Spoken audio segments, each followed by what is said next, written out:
दुनिया को तुमसे कोई भी मतलब नहीं है, ठीक है। If you die today, no one is going to come and say you कि यार वो कैसे मर गया, कौन था वो? कोई भी नहीं कहने वाला, ना ही कल की न्यूज साइकिल जो है वो चेंज होने वाली है। सो मेरे भाई, आज से ही ये जो बेचारा बनना है ना, वो सब छोड़ दो। Stop waiting for someone to come into your life and give you a life, ठीक है। ये मेंटेलिटी छोड़ दो, ठीक है। ये सबसे बुरी मेंटेलिटी है जो तुम रख सकते हो। कोई भी नहीं बचाने वाला तुम्हें। जो तुम सोच रहे हो ना कि यार मेरा भाई बचा लेगा मुझे, मेरा पापा बचा लेगा मुझे, कोई भी नहीं आने वाला, ठीक है। सबकी एक हद होती है, ठीक है। एंड अगर वो हद पार होगी तो कोई भी नहीं बचाने वाला तुम्हें। रेस्पेक्ट जो है ना, वो मांगी नहीं जाती, वो अर्न की जाती है, वो कमाया जाता है। और रेस्पेक्ट के लिए तुम्हें सबसे पहले ये दो चीजें सीखनी पड़ेगी। एंड अगर तुम एक सच्चे मर्द हो तो मैं ये सोचता हूं कि शायद से तुम इन सबको फॉलो करते होंगे। और अगर तुम इस चीज को फॉलो नहीं करते तो मेरे भाई ये क्लियर साइन है कि you are just still a damn boy. एंड अब टाइम आ चुका है कि तुम्हें अब मर्द बनना पड़ेगा। इस वीडियो में मैं उन दो ट्रेड्स के बारे में बात करने वाला हूं जो मैस्कुलिन मैन फॉलो करते हैं। सो ट्रेड नंबर 1 का नाम है अकाउंटेबिलिटी।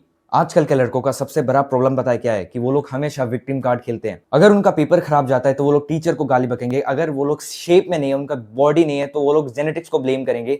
अगर उनकी लाइफ खराब है तो वो इस सिस्टम को ब्लेम करेंगे। ब्रो शट अप, ठीक है। अगर तुम एक असली मर्द हो ना तो तुम कभी एक्सक्यूजेस नहीं दोगे। एंड तुम हमेशा एक्सक्यूजेस देते हो, इसका मतलब साइन क्लियर है कि तुम अभी तक एक मर्द नहीं हो। अगर तुम्हारी लाइफ में कचरा भरा हुआ है, ठीक है, तो तुम उसके जिम्मेदार हो। ट्रैफिक था तो तुम्हें 15 मिनट पहले निकल जाना चाहिए था। अगर तुम्हारा बजट टाइट है तो वो इसलिए टाइट है क्योंकि तुमने फालतू खर्चे किए। और अगर तुम हमेशा ये ब्लेम गेम खेलते रहे तो मेरे भाई तुम कभी भी मर्द नहीं बन पाओगे। तुम बस हमेशा एक बच्चे बनते रह जाओगे। क्योंकि एक असली मर्द क्या करता है? वो हमेशा अपनी रेस्पॉन्सिबिलिटी खुद लेता है। उसने जो काम किया होता है वो उस चीज के लिए अकाउंटेबल होता है हमेशा। So start taking accountability.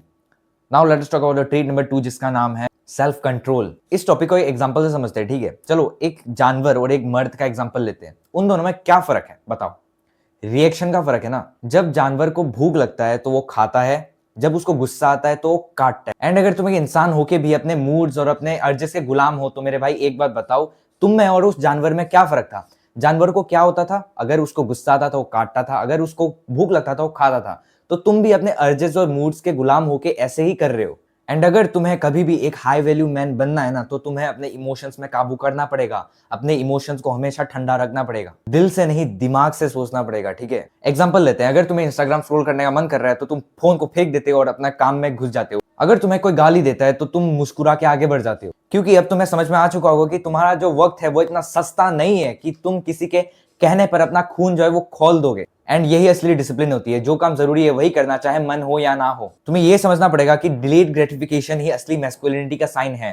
Now एक चीज हमेशा याद रखना, ठीक है। तुम्हें कोई मैस्कुलिन मैन बनने के लिए तुम्हें कोई दाढ़ी उगाने की जरूरत नहीं है। तुम्हें कोई बड़े से फॉर्च्यूनर गाड़ी में घूमने की जरूरत नहीं है, ठीक है। क्योंकि मर्द बनने के लिए दिखना नहीं पड़ता, मर्द बनना ही पड़ता है। शायद से तुम मेरी बात को समझ पाओ। खतरनाक बियर्ड, महंगे जूते, महंगे गाड़ियां, उन सब से मर्दानगी नहीं आती। मर्दानगी कोई कॉस्ट्यूम नहीं है जो तुम पहन लो और तुम मर्द बन जाओ, ठीक है। वो तभी आती है जब तुम अकेले एक सही डिसीजन लेते हो, जब कोई देख नहीं रहा होता, जब तुम शो ऑफ करते हो, जब भी तुम्हें काम करने का मन नहीं कर रहा होता, तब भी तुम अगर करते हो, that is called real masculinity. Now अभी जो है वीडियो का एंड आ चुका है। नाउ अभी तुम्हारे पास दो चॉइसेस है, ठीक है। या तो तुम एक असली मैस्कुलिन मैन की तरह अपनी रेस्पॉन्सिबिलिटीज, अपनी सेल्फ कंट्रोल को अच्छे से प्रायोरिटाइज करो एंड धीरे धीरे रोज 0.5% या फिर 1% का धीरे धीरे अपने अंदर ग्रोथ लाओ। या तो दूसरा ऑप्शन ये है कि तुम हमेशा उस बेड में पड़े रहो, उस सोफे में पड़े रहो और जंक स्क्रॉलिंग करते रहो, गेम्स खेलते रहो, जंक फूड खाओ। चॉइसेस तुम्हारी है, ठीक है। मैं मिलूंगा आपसे अगले वीडियो में, तब तक के लिए बाय बाय।